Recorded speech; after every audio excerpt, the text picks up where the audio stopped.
Okay dear, अभी हमने देखा कि परचेज बिल जीएसटी वाले है ना। जीएसटी वाले अपन एंट्री करते हैं परचेस अकाउंट, उस पर इनपुट जीएसटी। ठीक है, अगर लोकल है तो सीजीएसटी, एसजीएसटी, और आउटर है तो आईजीएसटी, है ना। ऐसा करके अपन एंट्री करते हैं। तो अब उसका वेरिफिकेशन वो कितना सही है ये अपने को समझना है। ठीक है, जैसे for example upon purchase book में चलते हैं, ये अकाउंट बुक्स, ये परचेज रजिस्टर। ठीक है, जैसे हमने एंट्री की परचेज की, तो ये कैश परचेस है, ये टोटल अमाउंट है जिसमें परचेस 12% है, और ये उसका सी और एस जी एस टी 6% है। ठीक है, ये परचेज 18% है, इसका सी और एस जी एस टी 9% है। ठीक है, अभी तो ये एक एंट्री की बात हुई। ओके, अब इसमें कभी कभी मिस्टेक क्या हो जाती है, एंट्री करते समय ये भी एस हो जाता है, ये भी एस हो जाता है, या ये भी हो जाए सी हो जाता है, ये भी सी हो जाता है। आप समझ रहे हैं? या फिर ये 12% है तो यहाँ पर 9% सेलेक्ट हो जाता है, अपन एस जी एस टी देखा 9% सेलेक्ट हो गया। इस तरीके की मिस्टेक होने की संभावना रहती है, या बिल में ही मिस्टेक होती है, या डिस्काउंट के पहले या बाद का अमाउंट इसमें आ जाता है। ठीक है, तो सभी प्रकार की मिस्टेक इसमें एंट्री करते समय हो सकती है। अब हमारा काम क्या है, एंट्री प्रॉपर करना। तो अब एंट्री तो कर ली, अब वो प्रॉपर है कि नहीं, सही है कि नहीं, इसका वेरिफिकेशन की बात आती है। ठीक है, और सारी एंट्रियां सही है कि नहीं। अब एक एक एंट्री में जाके आप कैलकुलेटर का उपयोग करके तो नहीं कर पाएंगे, है ना। कैलकुलेशन करेंगे तो बहुत समय लगेगा। ठीक है, तो उसका समाधान है, आप इसके, अब देखिए कि इसमें कितनी 142 और करीब 170 60 70 एंट्रियां हैं मोटा मोटी। ठीक है, तो 170 एंट्री में जाएंगे तो पूरा आधा दिन निकल जाएगा, एक एक को चेक करेंगे बैठ के। ठीक है, ये माना जाता है कि कंप्यूटराइज बिल है और वो एंट्रियां सही होगी, लेकिन हो सकता है हमसे एंट्री करने में गलती हुई हो। तो उसका वेरिफिकेशन का ये प्रोसेस है, एकदम सरल है, 5 मिनट में काम हो जाता है। तो इसके लिए आप ये F5 कॉलमनर में जाइए, ये गया कॉलमनर में। ठीक है, और इस तरीके से इसको सेव कर दीजिए।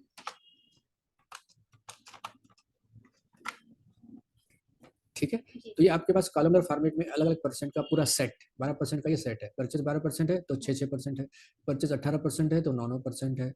ठीक है, परचेज 5% है तो 2.5% के सेट एक साथ तुलनात्मक रूप से आपके सामने है। ठीक है, तो इसको आपका, अब जब अपन बात करते हैं एक बिल की, ठीक है, तो ये 12%, तो ये इसका, ये 1045 का ये 6% होना चाहिए। ठीक है, तो अगर ये सही है तो इन सारे बिलों के टोटल का टैक्स जो भी है, इसके टोटल का टैक्स 6% होना चाहिए। होना चाहिए ना। जब एक बिल का परचेस अमाउंट, टैक्सेबल अमाउंट का टैक्स जो है वो 6% है, तो इन सब के टैक्सेबल टोटल का अमाउंट जो है टोटल टैक्स के अमाउंट के बराबर होना चाहिए, तभी आपकी एक एक एंट्री सही मानी जाएगी। इसमें थोड़ा भी मिस्टेक आया, दैट मीन्स आप अलर्ट हो जाएगी, कहीं ना कहीं एंट्री में आपसे गलती हुई है। ठीक है, तो सबसे पहले सेट कंप्लीट है कि नहीं इसको चेक कर लीजिए। वो कैसे, ये 12% दिख रहा है तो इसके बाजू में टैक्स अमाउंट है कि नहीं, ऐसा करके ऐसा जाते जाइए, ऐसा करके ये तीनों तीनों कॉलम में अमाउंट दिख रहे हैं, दैट मीन सही है। दिख रहे हैं कॉलम में पूरे अमाउंट, ऐसा ये अमाउंट देखते जाइए ऐसा। तो पहले अपन ने 12% का वेरिफिकेशन चुना, तो देखिए तीनों में दिख रहा है, अमाउंट दिख रहा है। ठीक है, ये देखिए इसमें कहीं भी एक भी, तीनों कॉलम में एक भी अमाउंट मिसमैच हुआ, दैट मीन्स एंट्री की वो गलती पकड़ में आ जाएगी। तो ऐसा करके आपको तीनों अमाउंट में देखिए, तीनों जगह अमाउंट है कि नहीं, फिर कैलकुलेशन में जाएंगे, पहले एंट्रियां सही है कि नहीं ये वेरीफाई करना है। ठीक है,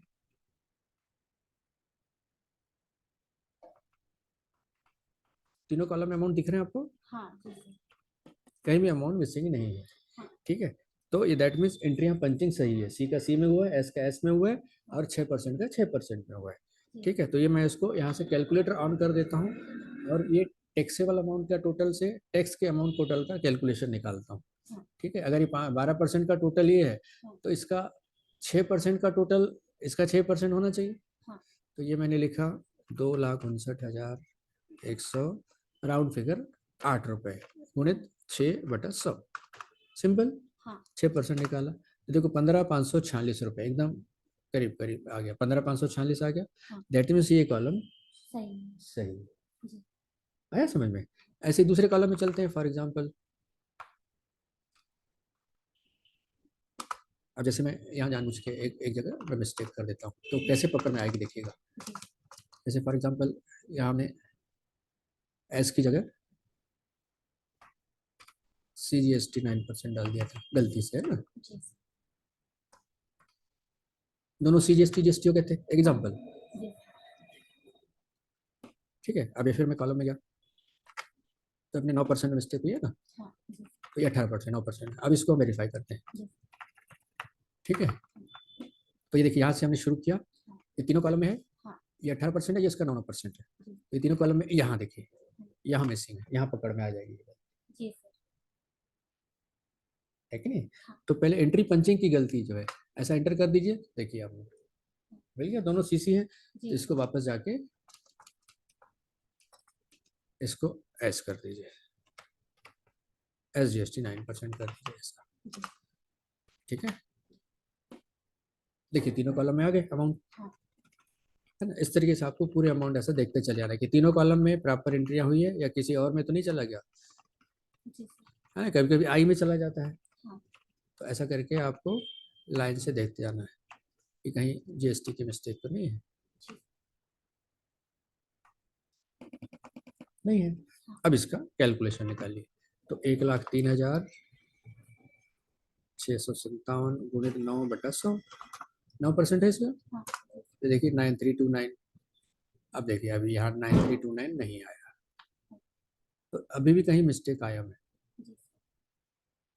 है समझ में। तो अब वो मिस्टेक कहाँ है, अब अपने को समझना होगा।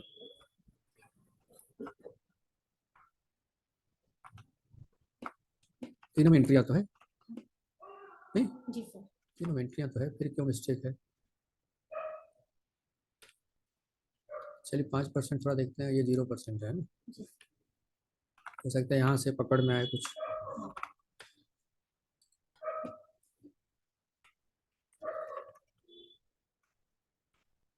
ये 5% और 2.5%, ये तीनों कॉलम में एंट्रियाँ हैं, तीनों कॉलम में एंट्रियाँ हैं, है? अब इसका कैलकुलेशन चेक करते हैं। 24,512 राउंड फिगर गुणित 2.5, है ना। यहाँ गड़बड़ है 18% में, 1,03,657 गुणित 8413, अब गड़बड़ है यहाँ पर 18%, जबकि बाजू वाले दोनों सही है ना, फिर क्यों, है ना। इसका उसमें घुस गया होगा, उसका इसमें घुस गया होगा गलती से, है ना। हो सकता है कि हमने 12% वाले को तीनों तीनों अमाउंट को 18 में एंट्री कर दिया होगा, ठीक है। तो अगर ऐसा होता, इसका 12 यहाँ घुस गया है, तो इसमें भी गलती आनी थी, लेकिन इसमें नहीं आ रही है, आप समझ। अब सवाल है फिर से अपन जाके इसका कैलकुलेशन और परसेंटेज चेक करें। 144 एंट्रियाँ हैं, मतलब मोटा मोटी 50 से ज़्यादा एंट्रियाँ तो होगी इसकी, है ना।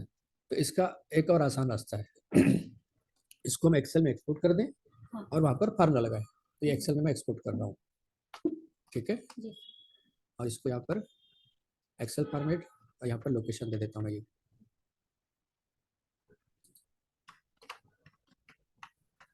ये मैंने लोकेशन दे दी।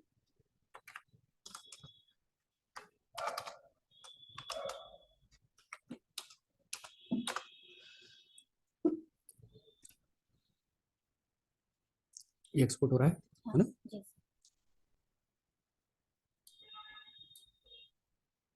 थोड़ा समय ले रहा है, तो ये एक्सेल शीट में रिकॉर्डिंग हो गई, एक्सपोर्ट हो गई, ठीक है। अब इसमें अपने को 18% में गड़बड़ लग रहा है, मतलब मैच नहीं हो रहा है। तो देखिए मैं फार्मूले से एक बार फिर से वेरीफाई करता हूँ, ठीक है। मैं इसका ये 9% होना चाहिए, 938413 है, ठीक है। अब यहाँ पर मैं क्या करूँगा, फार्मूले से पूरे कॉलम को एक साथ वेरीफाई कर लूँगा। तो उसके लिए मैं क्या किया, ये 2 कॉलम मैंने इंसर्ट कर लिए, ठीक है। तो जैसे फॉर एग्जांपल ये देखिए, ये जो है परचेस 18% है, ये इस पर टैक्स 9% है, तो मैं इसको वेरीफाई करता हूँ, ये गुणे इंटू 9, ये देखिए 18 रुपये 2 पैसे, सही आया, सही आया। तो अब कहीं ना कहीं तो गलत है, तो मैं क्या करता हूँ, करूँगा इसको कंबाइंड, पूरी रो का जो है ना परसेंट निकालूंगा, ये गुणित 9/100, ठीक है। तो ये इसका आ गया, फिर मैं ये जो टैली का टैक्स का कैलकुलेशन है और ये जो मैंने किया है, ये जो मैंने अभी कैलकुलेशन किया टैक्स का, उनका अंतर निकालूंगा तो ये अंतर 0 है। मतलब टैली में भी ये कैलकुलेशन जो है 18 का 9% ये है, और ये जो मैंने अभी यहाँ फार्मूला डाल के किया, ठीक है, दोनों का अंतर निकाल लूंगा तो दोनों ठीक है, सही है, तो इसका अंतर आया 0। अब जहाँ मिस्टेक होगी ना तो वहाँ अंतर हमसे को मिल जाएगा अगर कहीं डिफरेंस होगा। तो ये फार्मूलों को मैं कर लेता हूँ कॉपी, ठीक है, इस तरीके से कॉपी कर लेता हूँ। तो जहाँ सेम होगा कैलकुलेशन वहाँ डिफरेंस 0 आएगा, और जहाँ अंतर होगा कहीं गलती होगी वहाँ अंतर में हमको वो राशि पकड़ में आ जाएगी। ये देखिए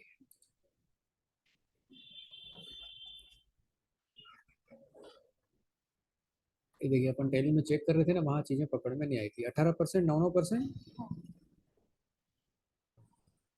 यहाँ 1 पैसे का फर्क है, ठीक है, यहाँ भी फर्क है, यहाँ 0 है, यहाँ 1 पैसे का फर्क है। ये देखिए ये 915, यहाँ राशि नहीं है, जी सर, है कि नहीं, यहाँ टैक्स ही नहीं है। बाकी 1-1, 2-2 पैसे का फर्क है वो चलता है, मेन है ये एक राशि। देखिए इतने फार्मूला डालने से मिल गई। अब यही चीज अपन सीधा सीधा जाते तो एक एंट्री चेक करनी पड़ती। ये देखिए 0-0 वाला सब जगह ऑलमोस्ट 0 है, ये 0.1% ये कोई मैटर नहीं करता है ना। अब हमको एक गलती मिल गई फार्मूला डालने से तुरंत, 145 एंट्रियां चेक करते, मतलब 145 में 50 तो होगी ये वाली, तो कितना समय लग जाता। ठीक है, तो ये है आपका दीपक सेल 12,000। इसको मैं टेली में देख लेता हूँ। ये दीपक सेल है 12,000,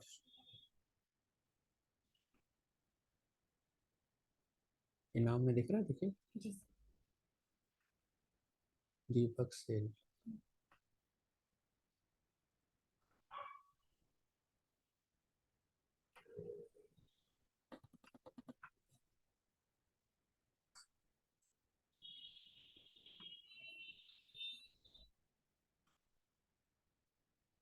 जल्दी पकड़ नहीं आ रहा है। अब मैं क्या करता हूँ, इसको F12 करके इसको अल्फाबेटिकली कर लेता हूँ।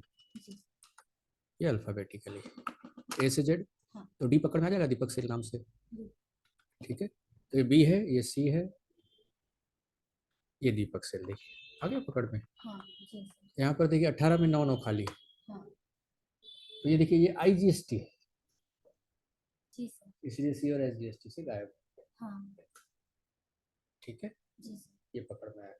वहां अपन एक एक करके ऐसा देख रहे थे तो वहां पकड़ में नहीं आ रहा था, यहाँ पकड़ में फार्मूला लगाने से पकड़ में आ गया, है कि नहीं है। इस तरीके से अब आपको यहाँ कंफर्म करना है हार्ड कॉपी से कि अगर ये दीपक बिल आउट स्टेट है तो ये परचेस को आउट स्टेट करना पड़ेगा।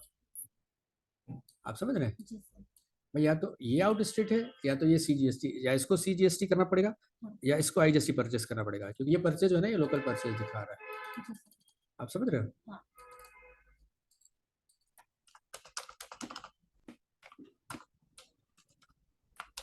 तो यहाँ जाके दीपक सेल पे कुछ इन्फॉर्मेशन अंदर मिलेगी क्या, तो ये IGST ही है जो यहाँ डिटेल में दिखा रहा है ना, है ना, वो IGST का ही लग रहा है। तो अब इसको अपन क्या करेंगे, ये परचेस को परचेस 18% IGST ऐसा कर लेंगे, ठीक है। ये मैंने इसको सेव कर लिया, ये ठीक हो गया। देखिए यहाँ से हट गया, दीपक सेल IGST पे चला गया 12,000। देखिए मैं दिखाता हूँ, अब यहाँ से C और SGST 18% हट गया यहाँ से, नहीं तो यहाँ अमाउंट बता रहा था और यहाँ टैक्स नहीं दिखा रहा था। अब ये पूरा का पूरा ये देखिए IGST पे चला गया, परचेज IGST 18%, ठीक है, और ये उसका टैक्स 18%, ठीक है। तो अब अपन 18% को वेरीफाई करें, ये 18% में गया मैं, ये कैलकुलेटर खोला मैं कंट्रोल N से, ये 93,488, 94 पैसे तो मैं इसको राउंड फिगर गुणित 9%, 841, देखिए आ गया। इसी तरीके से हर कॉलम में जाके करना है।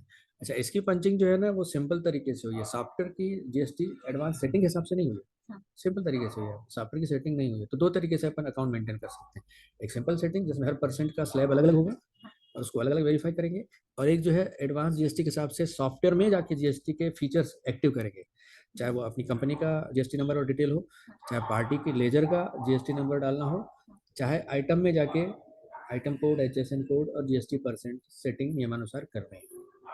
ठीक है, तो उससे फिर ये अलग अलग परसेंट नहीं रहेंगे, आइटम में आप परसेंट डाल देंगे तो ऑटोमेटिक बिल सही सही बन जाएगा। वो एडवांस लेवल का चैप्टर है।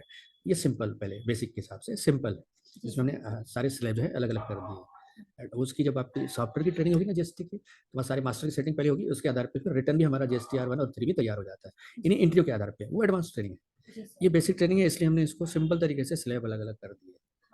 ठीक है, वो जीएसटी ट्रेनिंग में आगे चल के बताया जाएगा कि कैसे मास्टर करें, आइटम की सेटिंग करें, तो उसमें फिर ये अलग अलग परसेंट आपको नहीं दिखेंगे, सबका सी और जीएसटी कॉमन फीचर दिखेगा। आइटम के अंदर परसेंट रहेगा तो ऑटोमेटिक आपका सेट हो जाएगा, और उसके आधार पे जीएसटी रिटर्न जो हम बनाते हैं ना, इसमें देखिए ये स्टेटरी रिपोर्ट, ये जीएसटी R1 और 3 भी जो बनाते हैं, तो यहाँ पर मास्टर सेटिंग के आधार पे वो चीज़ें सब सही आ जाती है, सब यहाँ अमाउंट वगैरह आ जाते हैं, तो मास्टर सेटिंग वो एडवांस ट्रेनिंग। ये सिंपल ट्रेनिंग, इसलिए इसका रिटर्न तैयार नहीं हो रहा है, इसका रिटर्न मैनुअल, क्योंकि B2C है इसलिए हमने इसको सिंपल तरीके से मैनुअली तैयार किया है। ठीक है, तो हर कॉलम में जाके इस तरीके से मैं अब इसको समराइज कर रहा हूँ, निष्कर्ष निकालना है। तो क्या किया अपन ने इसमें, सबसे पहले परचेज रजिस्टर में गए और हमने पहले एंट्रियों की पंचिंग, जैसे अभी गलती मिली, एंट्रियों की पंचिंग है तो सारे स्लैब लाइन से जीएसटी 12% है तो 6 में भी अमाउंट दिख रहे हैं कि नहीं, ऐसा चेक किया, वेरीफाई किया। ठीक है, फिर नीचे जाके उसका टोटल आपस में वेरीफाई किया, तो अगर सही था तो पूरा टोटल भी मैच कर गया, दैट मीन्स आपकी एंट्रियां और कैलकुलेशन पूरे सही है। 18 में मिस्टेक मिली तो टोटल मैच नहीं मिल रहा था, इसलिए हम फिर से एंट्रियों के अंदर गए और हमने आईजीएसटी में जाके उसके जो सीजीएसटी परचेज में और टैक्स आईजीएसटी में था, तो उसको वापस आईजीएसटी में भेज के उसको अलग कर लिया, तो फिर वापस मैच हो गया। इस तरीके से इसकी वेरिफिकेशन करते हैं, यही वेरिफिकेशन परचेस में, यही वेरिफिकेशन सेल में, यही verification purchase return, credit note और डेबिट नोट सेल रिटर्न में और परचेस रिटर्न में भी, चारों में कॉलमनर और पार्ट में जाके वेरीफाई की जाती है। ठीक है, तो पहले एंट्री करते समय सब आपके स्लैब अलग होने चाहिए। ठीक है, उसकी सेटिंग अलग होनी चाहिए, उसका एक सेट बनता है। अगर जीएसटी परचेस 12% है तो सी और एस जीएसटी 6%, अगर 18% है तो सी और एस जीएसटी 9%, और आई जीएसटी 5% है तो आई जीएसटी टैक्स भी 5% रहेगा, वहाँ आधा आधा नहीं होता। ठीक है, क्लियर है। फिर इस तरीके से पहले एंट्रियाँ करनी है सेट वाइज, सी और एस या आई का आई के साथ और सी और एस जीएसटी का एस जी के साथ, ऐसा लेजर बनाने है और उसका सेट बना के उसमें एंट्री करनी है, और उसी सेट को कॉलमनर में जाके प्रॉपर चेक करना है और फिर उसका टोटल वेरीफाई करना है। इस तरीके से आपका कंफर्म हो जाएगा कि अब मेरी अब एंट्रियाँ सही है, अब इसके आधार पर मैं मैनुअल रिटर्न जो है जीएसटी रिटर्न प्रोसेस कर सकता हूँ 3B R1 आवश्यकता अनुसार। ठीक है, क्लियर है। अब इसी को आप खुद रिवीजन करिए और प्रैक्टिस करिए। ठीक है, क्लियर है। Okay, good.